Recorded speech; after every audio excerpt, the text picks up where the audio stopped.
All right, everyone, out here in a new park. I found a couple of coins, some trash, but just pulled this up. Pretty cool. It's the top to a hammer. Not sure where the hammer would go in. Yeah, pretty cool find. All right, guys, we're all over the park here, but got our first wheat cent finally. And look at the beautiful condition. It's beautiful. It's like it was dropped yesterday.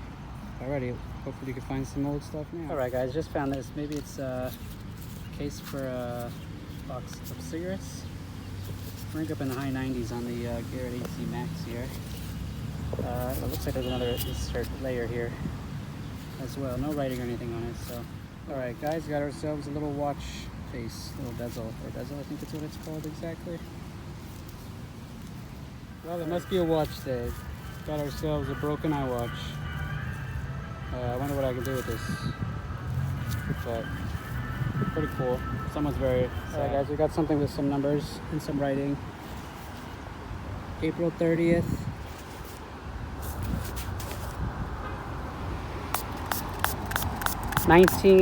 Oh, it's old. 1966. 68. 1968. Where? Okay, I thought I had a beer can top. I can't even talk, but oh, it's a Mason. Oh, wow. It's a Masonic. It's got to be gold then if it's Masonic. Okay, let me clean this.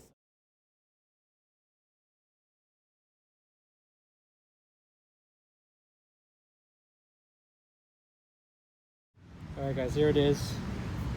Masonic. It's got a marking inside. It's 18 karat, I think, gold electro plate or something like that. So not full gold, but gold plated. All right, guys, we got ourselves the broken part to probably a teapot of some sorts. But today is an interesting day. All right, guys, we're out here in the woods, in the park, in Brooklyn. Just found myself a subway token. Not sure when these are from. I don't think I have this one yet, so we'll date it later. All right, guys, we got ourselves a ring.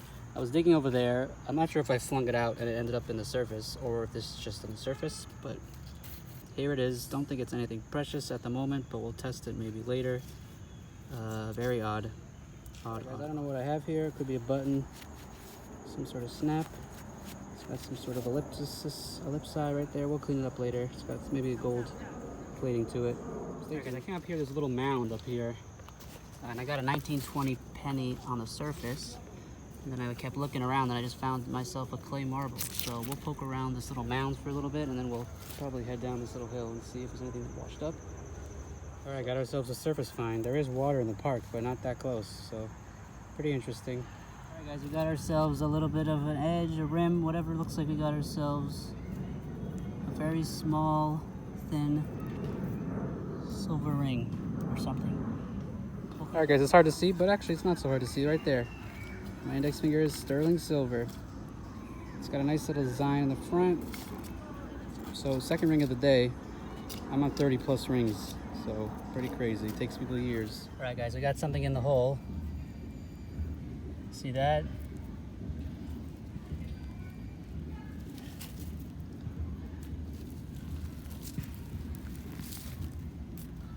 All right, there it is, folks.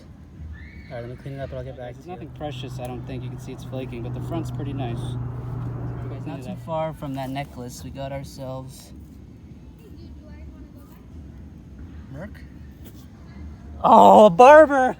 It's my first Doug Barber. There you go. It's my first Doug Barber. Old, huh? All right, guys, there it is. I don't think I did those two nicks on the bottom over there. It looks too old, and I don't think I would hit it twice. But it's my first ground Doug Barber. Praise the Lord. All right, everyone, we're out here at the wrap-up. Apologies for the shadow. I'm doing this in the evening instead of the afternoon. So I have lights on in my apartment, and there's one above me, so you can see my shadow. But anyways, on to the wrap-up. As you saw, this was 2 separate hunts, 2 separate Sundays, 2 separate parks, both in Brooklyn. We'll start, the right was the first hunt, left is the second hunt, the middle kind of has the good finds. We'll just start with the clad. Got a couple dollars in clad here and there and everywhere. We got keys again, as usual. Always like the keys. Then we got from the park, the second park, just 2 buttons. Just one note about the second park. Maybe due to the rain or just I haven't been there as much. But there was stuff all over the ground. And by stuff, I mean pottery, broken glass. And then, as you saw, I found this clay marble and one of the wheat cents just on top of a mound of dirt. Just literally sitting there. And then, as you saw, the ring potentially on the surface. Probably, I still haven't tested it yet, so I don't know what it is. But yeah, here's one of the finds, top finds. We have more cloud over here. Where to go? We'll go down here. 3 wheat cents from the second park. Yeah, 1 wheat cent from the first park. The subway token from the 90s. I think I have this one, but pretty cool to have another New York City subway token. This piece, still not sure what it is, but as you can see, it's snapped into something, and that has an interesting shape there. So who knows what this is? Hopefully I posted it, so hopefully somebody might know what it is. We will go over here. We have this part to a teapot, short and stout. The top to the hammer. Pretty cool, can probably be used again. Use a little electrolysis. And then this cool dog tag, my first one that has, let me get it focused over here. There we go, ASPCA, expires April 30th, 1968, New York City, New York. So pretty cool, another dog tag. And then we found 2 watch faces, watch bezels. This one you can see it's falling apart. And then we have a broken Apple Watch.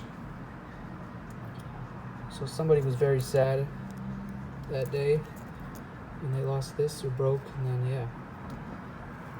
Then the find of the trip of the day for this one is this beautiful bucket list Freemasons ring. It's marked. Let me see where it's marked for myself. I don't know if you can see in there, but it's 18 karat GE, so electroplated. So this is just a thin layer of 18 karat gold. But anyways, this is a Freemasons ring. And just a quick thing about Freemasons, they are a fraternal organization started in Europe during the 13th century. The logo, as you see here, is a square and compass with the letter G in it. The letter G is usually found in countries that speak English, and it stands for either God or geometry, which is related to the square and compass, which are architect tools. And they're also used in Masonic rituals. So they have a connection with geometry, and as it's portrayed right there in the most known symbol throughout the world. Yeah, that's the wrap up for the first part of the hunt.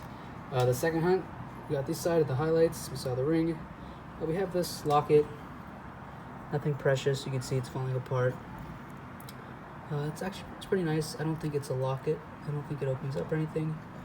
But not precious. You can see it's just got corrosion and all that. Maybe it was played at some point, but not anymore. And then the 2 finds of the 2 hunts. But of this hunt, oh wait, forgot about the lure, fishing lure. Oh, this is on the surface. Again, probably from the recent flooding due to the hurricane a few weeks ago. I don't think it's too old. It is tied with string, which is not usually used for fishing, but hey, you use what you use. But as a fisherman myself, always a good find. And then, like I said, the 2 finds of this trip, 2 silver. We have the ring, very small, thin, light. It says sterling with the marking of UGU with an arrow, which is from the Uncas Manufacturing Company, which was started in 1911 by an Italian Vincent Sorrentino. And the U with the arrow marks pre-1950. So So a pretty cool little silver ring. And then the find for me for sure in a while is this Dateless 90% silver Barber Dime. See right there, it's got 2 marks. That was not me, but the date would be right there. Like a buffalo nickel, it is rubbed off first. This is, you can see, a very, very worn coin. So this coin was in someone's pocket for many years. You can tell when a coin is a fresh drop rather than a newer drop. But yeah, no date, but they were minted from 1892 to 1916, and they are called Barber Dimes because they are designed by the chief engraver, Charles Barber. Thanks for watching. As always, thanks for the support, and stay tuned for the next video. Beep beep.